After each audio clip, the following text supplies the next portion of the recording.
Bom dia, hoje é 7 de julho, eu sou Ana Carolina Zitlag e esse é o Ouvindo um Podcast da Bloomberg Linha. Aqui eu te conto as principais notícias de negócios e de economia do Brasil e do mundo.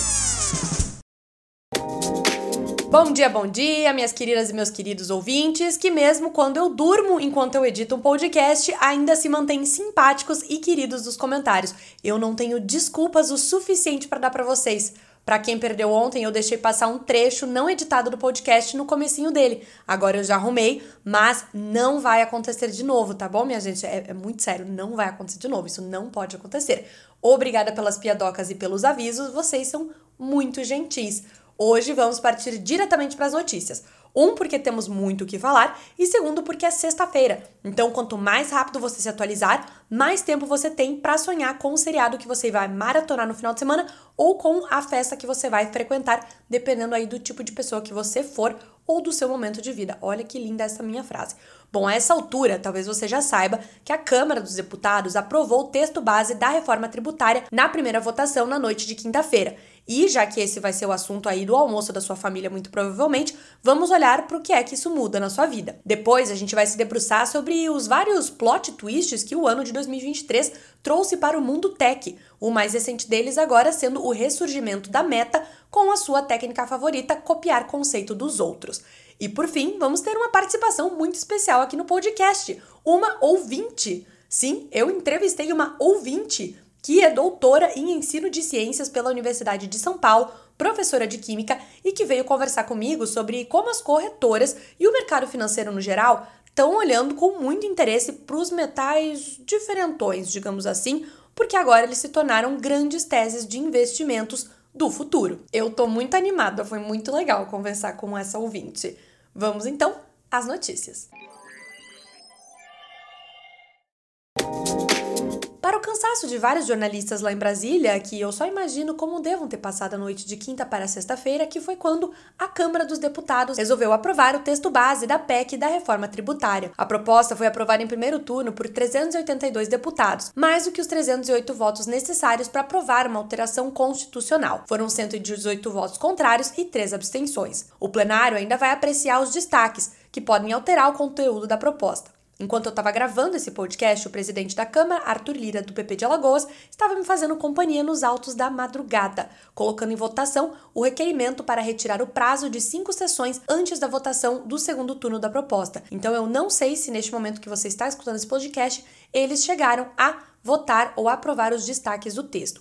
Esses são os passos antes de ele ir para um segundo turno de votações na Câmara e em seguida para o Senado. A reforma tributária está em discussão no Congresso há mais de 30 anos. A primeira vez que se tentou unir os tributos sobre o consumo em um IVA, ou Imposto sobre Valor Agregado, foi na elaboração da Constituição de 1988. E você aí que desistiu tão fácil assim das suas metas de ano novo, né? 30 anos depois, estamos aqui aprovando a reforma tributária, então eu declaro ano novo de novo, feliz ano novo. Pode retomar a ideia de se estressar menos, tomar mais água, visitar mais a sua avó, seja lá o que você prometeu lá no dia 31 de dezembro e passou a descumprir no dia 2 de janeiro. Tá, mas o que é que muda de fato na minha vida essa história da reforma tributária? Olha, a reforma prevê a manutenção da carga tributária atual sobre o consumo. Só que esta tributação vai ser redistribuída. Alguns bens e serviços vão ter uma redução de carga, enquanto outros terão um aumento. O preço dos remédios, alimentos, escolas, transporte público e outras coisas vai subir, então esses 4 tipos de bens aí, remédios, alimentos, escolas e transporte público, estão na lista dos que terão uma tributação 60% menor. Também vai ter a alíquota 60% menor para serviços de saúde, atividades artísticas, culturais, jornalísticas, audiovisuais nacionais, dispositivos médicos e de acessibilidade para pessoas com deficiência, além de medicamentos e produtos de cuidado básico à saúde menstrual. O governo calcula que, com isso, a carga desses itens fica igual à atual ou pode ser reduzida. E quem é que vai pagar mais imposto, então? Um cálculo do IPEA, o Instituto de Pesquisa Econômica Aplicada, mostra que apenas 10% dos mais ricos vão pagar mais impostos. Os outros 90% da população vão ter uma carga tributária menor. Vocês aí que entraram no novo aplicativo Threads, da Meta Platforms, a dona do Facebook e do Instagram, provavelmente viram os rostos dos seus parentes, colegas, amigos e crushes que te deram ghosting e que agora só reagem às suas fotos com emojis. E aí você pensa, o que raios eu vou fazer com um emoji de carinha dando risada, meu anjo? Usando a base de seguidores já existentes do Instagram, a empresa de Mark Zuckerberg deu aí o seu golpe de mestre e preencheu os feeds dos Threads com contas que usuários já conheciam e outras que talvez eles gostassem de conhecer. As notificações começaram quase que imediatamente, ainda bem que não no meu celular, pois eu estava bastante ocupada e não consegui baixar este grande aplicativo aí ainda. Essa abordagem fez com que os usuários pulassem aquele momento de desorientação que a gente fica quando abre uma nova rede social, não é mesmo? E isso aí por si só já torna o Threads uma ameaça maior ao Twitter do que qualquer outra coisa que a gente tenha visto até agora, o que é uma grande maluquice se você pensar que há mais ou menos 4 meses a gente estava falando exatamente a mesma coisa do ChatGPT em relação ao Google, outra empresa cuja hegemonia foi colocada totalmente em questão neste grande ano de 2023. Em 2 horas, de acordo com Mark Zuckerberg, 2 milhões de pessoas já tinham se registrado no Threads. 7 horas após o lançamento, já eram 10 milhões de pessoas. 15 horas depois, mais de 30 milhões. E eu não sei se é o seu caso aí, mas a minha mãe, por exemplo, acho que nunca entrou no Twitter. Não é a praia dela. Não é algo pelo qual ela se interessa, mas agora ela tem acesso a uma plataforma muito semelhante que já tem aí os seguidores e seguidoras dela disponíveis. Então, vamos ver o que mamãe vai achar deste aplicativo. Vou usá-la como um teste mesmo. O Twitter ainda tem um número muito maior de usuários. Eram 238 milhões de usuários ativos diários monetizáveis pouco antes do Elon Musk assumir o comando. E ele não atualizou esse número desde então. Em termos de funcionalidades, os trending topics do Twitter, que dão aquela sensação de um clima de comunidade, não existem ainda no Threads. O novo aplicativo não permite essas hashtags, que foi uma ferramenta essencial para organizar movimentos como Me Too ou Black Lives Matter. Só que ainda assim, essa pode ser uma jogada do Zuckerberg para levantar o ânimo da empresa, que demitiu 10 mil funcionários somente neste ano, e ainda encerrou 5 mil vagas de emprego que estavam abertas. Quem é que vai ganhar essa luta então, minha gente? O Mark ou o Elon? Eu vou fazer mais uma enquete, porque agora eu descobri como é que faz enquete, então me responde aí. Quem é que você acha que vai levar a melhor na disputa entre Twitter e Threads? Elon Musk ou Mark Zuckerberg? E eu estou muitíssimo feliz com esta última parte aqui do podcast. Para quem chegou hoje, eu recentemente criei um Instagram profissional, que é ana.sieds, ana.zids. Lá eu tô compartilhando alguns bastidores do que a gente faz aqui na Bloomberg, que é bastante coisa, diga-se de passagem, você deveria se atentar a tudo que a gente faz. Tudo é muito bacana. Como eu acho muito legal interagir com vocês, sempre surgem comentários e sugestões nessas nossas conversas. Como, por exemplo, a da professora Cláudia Aires, que é química e mestre e doutora em ensino de ciências pela USP, o que eu achei uma formação chiquérrima. Ela é professora em um colégio aqui de São Paulo e veio conversar comigo lá no Instagram sobre como ela gosta de misturar conceitos de economia e química nas suas aulas. Eu, que por muitos anos preferi bater a minha cabeça na mesa ter uma aula de química, fiquei bastante fascinada com este conceito de misturar economia com química. Eu lembrei de um relatório que eu vi recentemente de uma grande gestora de ativos, a Quineia, que falou sobre o urânio como uma tese de investimentos. E também sei de corretoras que investem de alguma maneira no lítio. Por isso, convidei a professora Cláudia para participar aqui conosco do podcast, para nos dar uma aula de química econômica ou economia química e bater um papo sobre tudo isso. Olha aí a nossa conversa. O rolê é gostar de estudar, né? Eu gosto de estudar e gosto de gente. E gosto de que as pessoas percebam por que eu gosto de química. Então, acho que um pouco da minha paixão acaba vazando pelos meus poros e aí acaba meio que contaminando quem está perto de mim de algum jeito. Total, acho que a gente é alma gêmea, só que o meu lado é economia. E aí você fala, mas poxa, mas como é que você conecta a química com a tal da economia, que é o meu rolê? Que é o teu rolê?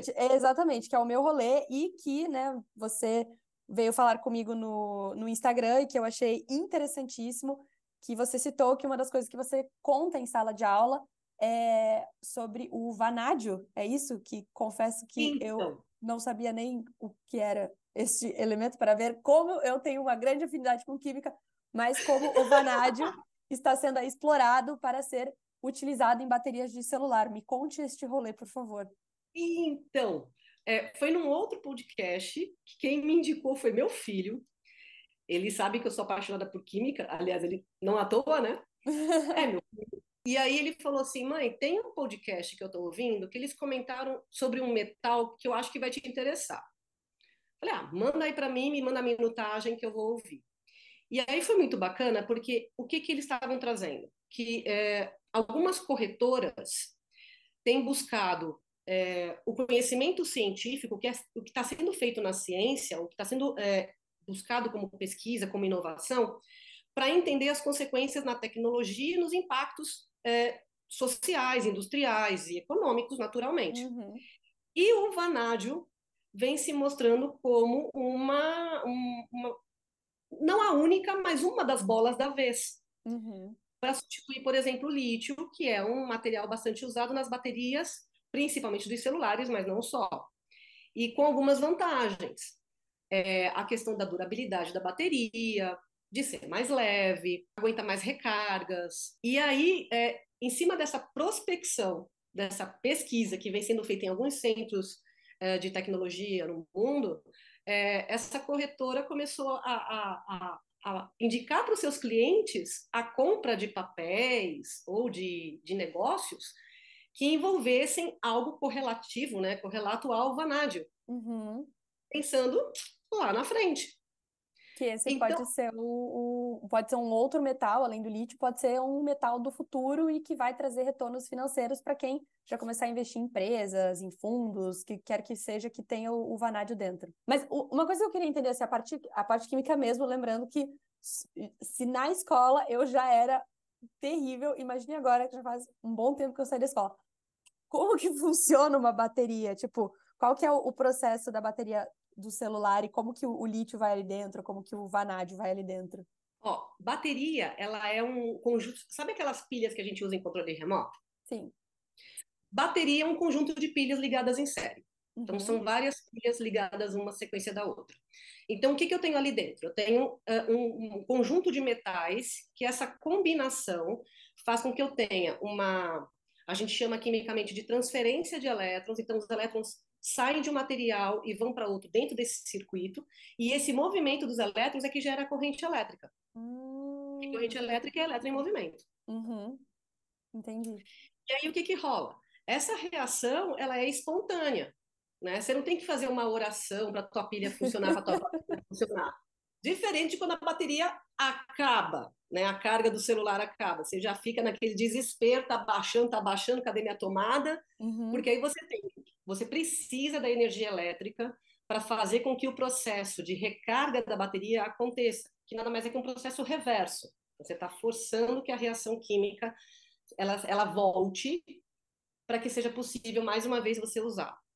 Então vai ter esses ciclos de ir e vir, de maneira bem simplista, mas que eu acho que fica mais lógico, Uhum. até que chega uma hora que não aguenta mais. Uhum. Que esgota esse processo, né? Porque o material ele tem uma capacidade de funcionamento, um limite de carga e recarga. Uhum. A nossa grande demanda de energia hoje, por conta dos dispositivos que a gente usa, faz com que a gente tenha que ter baterias de cada vez maior durabilidade. Uhum. E, ao mesmo tempo, sem ter sobrecarga de peso. Então, elas têm que ser leves, tem que ter uma disponibilidade de carga bacana, né, que dê conta do quanto os nossos aparelhos puxam hoje em dia, Uhum. e segura. A grande sacada da ciência é isso, né? Ela vai acompanhando os processos históricos, sociais, econômicos, e ela sofre influência disso tudo. Uhum. Ela vai percebendo as necessidades da sociedade e ela vai buscando soluções. Obrigada, e obrigada por ter entrado em contato também, né, pelo feedback, assim, super legal, adorei te conhecer, adorei a aula. Prazer, Ana. Obrigada mais uma vez, Obrigada, viu? Por viu? te conhecer. Gente, foi muito legal ter uma aula de química. Então, depois dessa nossa super conversa com a professora Cláudia, como é que você, uma pessoa normal, tipo, que tá ouvindo esse podcast aqui enquanto analisa o que a pessoa sentada na sua frente no ônibus tá vendo no TikTok, como é que você pode investir em metais? Não é de hoje que muitos investidores buscam alocar parte das suas carteiras em ativos de valor, como os metais preciosos, para se proteger de crises financeiras ou cenários de alta inflação. Por isso, cada vez mais têm surgido alternativas de investimento lastreados em ouro, por exemplo. Prata e platina também são possibilidades. Para isso, você consegue investir direto pela Bolsa de Valores, através de fundos de investimentos ou ETFs. Um fundo de investimento é tipo uma sacolinha em que os gestores colocam vários ativos, como um tiquito de ouro, mais um pouco de prata, um pouquinho de pó de perilim-pim-pim, pozinho mágico da Tinkerbell, brincadeira. Se desse pra investir nisso, eu investia. Mas aí, nessa sacolinha aí que tá cheia dessas coisas, você pode comprar uma cota desse fundo e ter retornos de acordo com o que tiver ali dentro, estiver caindo ou subindo. Ou você também pode comprar um ETF desse fundo, que é a sigla em inglês para Exchange Traded Fund. É tipo uma etiqueta ou recibo que vai nesse seu fundo que você pode pegar e negociar numa bolsa. Uma terceira opção é investir em empresas que trabalhem, de certa maneira, com esse tipo de metais, como a varejista Vivara, que vende joias aqui no Brasil. E também de uma forma direta, comprando os ativos físicos mesmo, né? Comprando ouro, se você tiver grana para comprar um ouro aí. E as mesmas opções estão disponíveis para o urânio aqui no Brasil, com a exceção só de que você não tem como comprar urânio físico para deixar na sua casa. Temos os fundos e os ETFs, assim como empresas lá de fora que estão ligadas com urânio que você pode investir através de BDRs. Segundo a Kinea Investimentos, uma das maiores corretoras do Brasil e que tem 50 bilhões de reais em ativos sob gestão, o urânio pode ser uma boa tese de investimentos por conta da expectativa de substituição dos combustíveis fósseis. Em um relatório publicado em junho, eles trazem uma analogia da, abre aspas, necessidade da humanidade retornar ao passado para trazer de volta uma fonte de energia do século XX que pode salvar o nosso futuro, a energia nuclear. Fecha aspas. Eles ilustram isso com um gráfico baseado em dados do Departamento de Energia dos Estados Unidos, em que uma pelota de urânio, que tem o tamanho de uma polegada mais ou menos, é capaz de gerar a mesma energia que 480 metros cúbicos de gás, 120 galões de petróleo e 1 tonelada de carvão. Outro ponto levantado pela Kinea é que atualmente a demanda de urânio é cerca de 50% maior do que a produção nas minas, sendo ainda que cerca de 40% da capacidade global de enriquecimento de urânio se encontra hoje na Rússia. Por isso, segundo eles, a tese de investimento no setor é um tema estrutural e de médio prazo para os fundos que eles administram. Eles estão comprados na mineradora canadense Cameco, que é a segunda maior mineradora global de urânio, e em outras mineradoras, além do urânio físico através dos ETFs e Sprott Uranium Trust. Já no caso do lítio, por enquanto no Brasil, só dá para investir através de um BDR, que é um certificado de ações emitidos por empresas em outros países. Atenção agora para a sopa de letrinhas, hein? Não tem que decorar isso aqui para prova, é só para você ficar sabendo. Esse BDR se chama BLBT39. Ele replica o ETF Global X Lithium and Battery Tech, um fundo de índice listado que busca reproduzir, por sua vez, o Solactive Global Lithium Index. Isso aqui é um suco de mercado financeiro, hein? É um ativo que replica outro ativo, que replica outro ativo, que replica outro ativo. No final, uma coisa derivada da outra é tudo uma grande loucura. É tipo o conceito de sorvete de banoffee, porque a banoffee já é uma coisa, e aí você tem o sorvete da banoffee. Não é sorvete nem de banana, que eu falo batata, nem de café, nem de creme. É o sorvete da banoffee, sorvete de uma torta de limão. Não é sorvete de limão, sorvete de torta, é sorvete de torta de limão. Entendeu? É tipo isso, esse é o mercado financeiro. O mercado financeiro é um grande picolé de sorvete de torta de limão. E além da sopa de letrinha, dá para investir em empresas que estejam começando a trabalhar com isso, como é o exemplo da minha conterrânea catarinense VEG, que está investindo aí 100 milhões de reais na expansão da sua capacidade de produção de packs de baterias de lítio. Ou a Vale, que também já demonstrou bastante interesse aí neste segmento. Já o vanádio, vou ser sincera para vocês que eu procurei e eu realmente não achei nenhum fundo ou ETF aqui no Brasil que já esteja trabalhando com ele. Eu vou averiguar mais a fundo e volto com vocês se isso estiver incorreto. Inclusive, se vocês souberem de alguma maneira aí para investir no vanádio aqui no Brasil, me avisem que eu coloco aqui para vocês ficarem por dentro. Lembrando que aqui não estamos fazendo nenhum tipo de recomendação de investimentos, procure saber muito bem aí antes de colocar o seu dinheirinho em qualquer uma dessas coisas que foram citadas. Bom, gente, hoje eu vou ficar por aqui, pode ser? Não farei aí leitura de comentários, vou ficar um pouco mais rápida aqui no meu desejo de muito bom dia, muito bom final de semana. Não esqueçam de se inscrever aqui no podcast, de ativar as notificações e também de seguir a Bloomberg Linha em todas as plataformas digitais. Espero ver vocês por lá e até a próxima!